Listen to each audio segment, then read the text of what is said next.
ನಿನ್ನೆ 15ನೇ ಬಜೆಟ್ ಅನ್ನ ಮಂಡಿಸಿದ ಸಿದ್ದರಾಮಯ್ಯ ಅವರು ಇತಿಹಾಸವನ್ನ ನಿರ್ಮಿಸಿದ್ದಾರೆ. ಇದೇ ಬಜೆಟ್ನ ಬ್ರಹ್ಮಾಸ್ತ್ರ ಮಾಡಿಕೊಳ್ಳೋದಕ್ಕೆ ಬಿಜೆಪಿ ಕೂಡ ಪ್ಲಾನ್ ಮಾಡಿಕೊಂಡಿದೆ.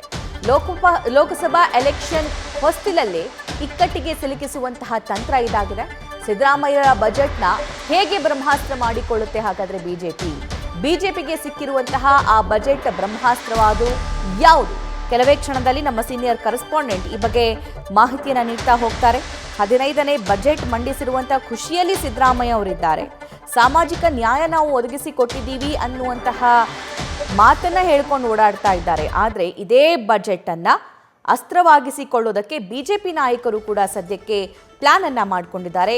ನಿನ್ನೆ ಆ ಬಜೆಟ್ ಮಂಡನೆ ಆದ ನಂತರ ಏನೆಲ್ಲ ಬೆಳವಣಿಗೆಗಳಾಯಿತು, ಪ್ರೊಟೆಸ್ಟ್ಗಳಾಯಿತು, ಅಥವಾ ಅವರು ಆಕ್ರೋಶವನ್ನು ವ್ಯಕ್ತಪಡಿಸಿದ್ರು, ಒಂದು ಸಮುದಾಯವನ್ನು ಮಾತ್ರ ಟಾರ್ಗೆಟ್ ಮಾಡಿ ಈ ರೀತಿಯಾಗಿ ಬಜೆಟ್ ಮಂಡಿಸಿದ್ದಾರೆ ಅನ್ನುವಂತಹ ಆಕ್ರೋಶವನ್ನೂ ಕೂಡ ವ್ಯಕ್ತಪಡಿಸಿದ್ರು. ಇದೆಲ್ಲವನ್ನೂ ಕೂಡ ನಾವು ನೋಡಿದ್ದೀವಿ. ಫ್ಲೆಕ್ ಕಾರ್ಡ್ಗಳನ್ನು ಹಿಡಿದು ಅವರು ಪ್ರತಿಭಟನೆಯನ್ನು ಮಾಡಿದ್ದು, ಅದನ್ನು ವಿರೋಧಿಸಿದ್ದನ್ನು ಕೂಡ ನಾವು ನೋಡಿದ್ದೀವಿ. ಆದರೆ ಇದನ್ನೇ ಲೋಕಸಭಾ ಎಲೆಕ್ಷನ್ವರೆಗೂ ಕೂಡ ತಗೊಂಡು ಹೋಗುವಂತಹ ಪ್ಲಾನನ್ನು ರಾಜ್ಯ ಬಿಜೆಪಿ ನಾಯಕರು ಮಾಡಿಕೊಂಡಿದ್ದಾರೆ. ಹಾಗಾದರೆ ಅದರಲ್ಲಿ ಪ್ರಮುಖವಾಗಿರುವಂತಹ ಪಾಯಿಂಟ್ಸ್ ಯಾವುದು? ಯಾವೆಲ್ಲ ಅಸ್ತ್ರಗಳನ್ನು ಇವರು ಬ್ರಹ್ಮಾಸ್ತ್ರವಾಗಿ ಇಲ್ಲಿ ಉಪಯೋಗ ಮಾಡ್ತಾರೆ? ಬಜೆಟ್ ಮಂಡನೆ ಮಾಡಿ ಆಗಿದೆ, ಅದರಲ್ಲಿರುವಂಥ ಯಾವ ಅಂಶ ಅಥವಾ ಯಾವ ಅನುದಾನ ಅಥವಾ ಯಾವ ಸಮುದಾಯವನ್ನು ಟಾರ್ಗೆಟ್ ಮಾಡೋದಕ್ಕೆ ಬಿಜೆಪಿ ನಾಯಕರು ನಿರ್ಧಾರ ಮಾಡಿದ್ದಾರೆ ಅಂತ.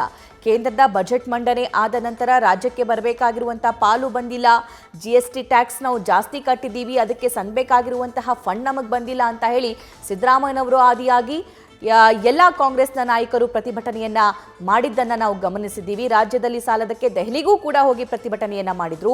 ಅದನ್ನೇ ಇಲ್ಲಿ ರಾಜ್ಯ ಬಿಜೆಪಿ ನಾಯಕರು ಕಾಂಗ್ರೆಸ್ ಸರ್ಕಾರದ ವಿರುದ್ಧ ತೀರಿಸಿಕೊಳ್ಳುವಂತ ಪ್ರಯತ್ನ ಮಾಡ್ತಾ ಇದ್ದಾರೆ. ಈ ಬಗ್ಗೆ ಮತ್ತಷ್ಟು ಲೈವ್ ಡೀಟೇಲ್ಸ್ ನಮ್ಮ ಸೀನಿಯರ್ ಪೊಲಿಟಿಕಲ್ ಕರೆಸ್ಪಾಂಡೆಂಟ್ ಮಧುಸೂದನ್ ನೀಡ್ತಾ ಹೋಗ್ತಾರೆ. ಮಧುಸೂದನ್, ನೆನ್ನೆ ಬಜೆಟ್ ಮಂಡನೆ ಆಯಿತು, ಸೋಷಿಯಲ್ ಜಸ್ಟಿಸ್ ಕೊಟ್ಟಿದ್ದೀವಿ ಅಂತ ಹೇಳಿ ಕಾಂಗ್ರೆಸ್ ನಾಯಕರು ಹೇಳ್ಕೊಂಡು ಓಡಾಡ್ತಾ ಇದ್ರೆ ಇದನ್ನೇ ಅಸ್ತ್ರವಾಗಿ ಬಳಸ್ಕೊಳ್ಳೋದಕ್ಕೆ ಬಿಜೆಪಿ ನಾಯಕರು ಕೂಡ ಪ್ಲಾನ್ ಮಾಡ್ಕೊಂಡಿದ್ದಾರಂತೆ. ಆ ಪ್ರತಿಭಟನೆ, ಆ ವಿರೋಧ ನಿನ್ನೆಗಷ್ಟೇ ಅಲ್ಲ, ಲೋಕಸಭಾ ಎಲೆಕ್ಷನ್ವರೆಗೂ ಕೂಡ ತಗೊಂಡು ಹೋಗೋದಕ್ಕೆ ರೆಡಿ ಆಗಿದ್ದಾರಂತೆ.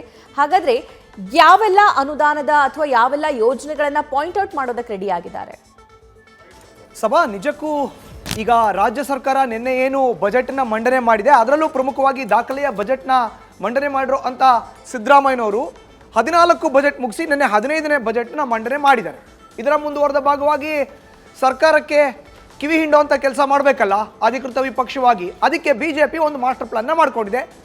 ಇಡೀ ದೇಶ ಈಗ ಲೋಕಸಭಾ ಕ್ಷೇತ್ರದ ಚುನಾವಣೆಯನ್ನು ಎದುರಿಸೋ ಅಂತ ಭರಾಟೆಯಲ್ಲಿ ಇದೆ. ಈ ನಿಟ್ಟಿನಲ್ಲಿ ರಾಜ್ಯದ 28 ಲೋಕಸಭಾ ಕ್ಷೇತ್ರದ ಪೈಕಿ ಈಗಾಗಲೇ ಬಿಜೆಪಿ JDS ಜೊತೆ ಮೈತ್ರಿ ಮಾಡಿಕೊಂಡು ಏನು ಚುನಾವಣೆಯನ್ನು ಎದುರಿಸಲಿಕ್ಕೆ ಒಂದು ವೇದಿಕೆಯನ್ನು ಸಿದ್ಧಪಡಿಸ್ಕೊಂಡಿದೆ. ಅದಕ್ಕೆ ಪೂರಕವಾದಂಥ ವಾತಾವರಣವನ್ನು ನಿರ್ಮಾಣ ಮಾಡಬೇಕು ಅಂದರೆ ಅದು ಸದನದಲ್ಲಿ ಸರ್ಕಾರವನ್ನು ಕಟ್ಟಿ ಹಾಕುವಂಥ ಕೆಲಸವನ್ನು ಮಾಡಬೇಕು. ಎರಡೂ ಸದನದಲ್ಲಿ, ವಿಧಾನಸಭೆ ಮತ್ತು ವಿಧಾನ ಪರಿಷತ್ ಎರಡರಲ್ಲೂ ಕೂಡ ಸರ್ಕಾರದ ಕಿವಿ ಹಿಂಡುವಂಥ ಕೆಲಸ ಮಾಡಬೇಕು ಅನ್ನೋ ನಿಟ್ಟಿನಲ್ಲಿ ಒಂದು ಮಾಸ್ಟರ್ ಪ್ಲಾನ್ನ ಈಗ ಸಿದ್ಧಪಡಿಸ್ಕೊಂಡಿದೆ. ಹಾಗಾದರೆ ಏನದು ಮಾಸ್ಟರ್ ಪ್ಲಾನ್?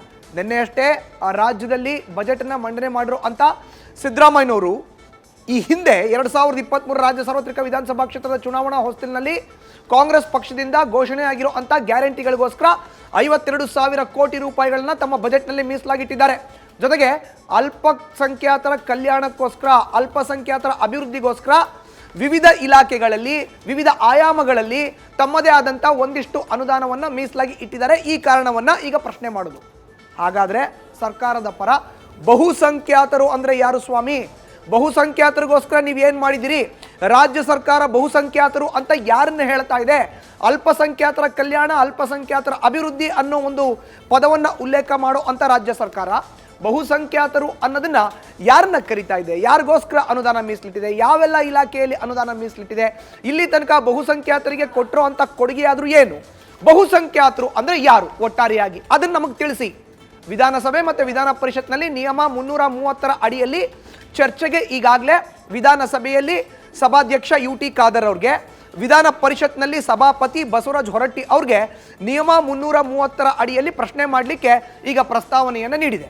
ಬಹುಸಂಖ್ಯಾತರು ಅಂದರೆ ಒಕ್ಕಲಿಗರ, ಲಿಂಗಾಯತರ, ಬ್ರಾಹ್ಮಣರ, ಅಥವಾ ನೇರವಾಗಿ ದಲಿತ ಸಮುದಾಯಕ್ಕೆ ಸೇರಿದಂಥವರ ಯಾರು ಬಹುಸಂಖ್ಯಾತರು ಅಂದರೆ ಬಹುಸಂಖ್ಯಾತರಿಗೋಸ್ಕರ ನಿಮ್ಮ ಸರ್ಕಾರ ಏನು ಮಾಡಿದೆ, ಇದಕ್ಕೆ ಪರಿಪೂರ್ವಕವಾದಂಥ ಉತ್ತರವನ್ನು ನೀಡಿ ಅನ್ನೋ ಒಂದು ಪ್ರಶ್ನೆಯನ್ನು ಮಾಡ್ತಾ ಲೋಕಸಭಾ ಕ್ಷೇತ್ರದ ಚುನಾವಣಾ ಹೊಸ್ತಿಲಿನಲ್ಲಿ ಬಹುಸಂಖ್ಯಾತರು ಯಾರು ಅನ್ನೋ ಪ್ರಶ್ನೆಯನ್ನು ಮಾಡ್ತಾ ಸರ್ಕಾರ ಇದಕ್ಕೆ ಉತ್ತರವನ್ನು ಕೊಡಬೇಕು ಸದನದಲ್ಲಿ ಅನ್ನೋದನ್ನು ತಿಳಿಸ್ತಾ ಲೋಕಸಭಾ ಕ್ಷೇತ್ರದ ಚುನಾವಣೆಯಲ್ಲಿ ಪ್ರಚಾರಕ್ಕೆ ಹೋದಾಗ ಅಲ್ಪಸಂಖ್ಯಾತರಿಗೆ ಕೊಡುವಂಥ ಪ್ರಾಮುಖ್ಯತೆಯನ್ನು ಬಹುಸಂಖ್ಯಾತರಿಗೆ ಸಿದ್ದರಾಮಯ್ಯ ನೇತೃತ್ವದ ಕಾಂಗ್ರೆಸ್ ಸರ್ಕಾರ ನೀಡ್ತಾ ಇಲ್ಲ ಅನ್ನೋ ಒಂದು ವಿಚಾರವನ್ನ ಪ್ರಸ್ತಾವನೆ ಮಾಡ್ತಾ ಜನರ ಬಳಿ ಹೋಗೋ ಅಂತ ಒಂದು ಮಾಸ್ಟರ್ ಪ್ಲಾನ್ನ ಬಿಜೆಪಿ ಮತ್ತು JDS ನಾಯಕರು ಮಾಡಿದ್ದಾರೆ. ಹೀಗಾಗಿಯೇ ನಿಯಮ 330 ಅಡಿಯಲ್ಲಿ ವಿಧಾನಸಭೆ ಮತ್ತು ವಿಧಾನ ಪರಿಷತ್ನಲ್ಲಿ ಇದೇ ವಿಚಾರವನ್ನ ಪ್ರಸ್ತಾಪ ಮಾಡಿ ಬಹುಸಂಖ್ಯಾತರು ಯಾರು ಅಂದ್ರೆ ನೀವು ಉತ್ತರವನ್ನ ಕೊಡಬೇಕು, ಯಾವೆಲ್ಲ ಇಲಾಖೆಯಲ್ಲಿ ಈಗ ಅನುದಾನವನ್ನು ಎತ್ತಿಟ್ಟಿದ್ದೀರಾ ಅನ್ನೋದನ್ನ ತಿಳಿಸಬೇಕು, ಬಹುಸಂಖ್ಯಾತರು ಯಾರು ಅನ್ನೋದನ್ನ ರಾಜ್ಯದ ಜನತೆಗೆ ತಿಳಿಸಬೇಕು ಅನ್ನೋ ಪ್ರಶ್ನೆಯನ್ನ ಮಾಡ್ತಾ ಇದ್ದಾರೆ ಸಭಾ.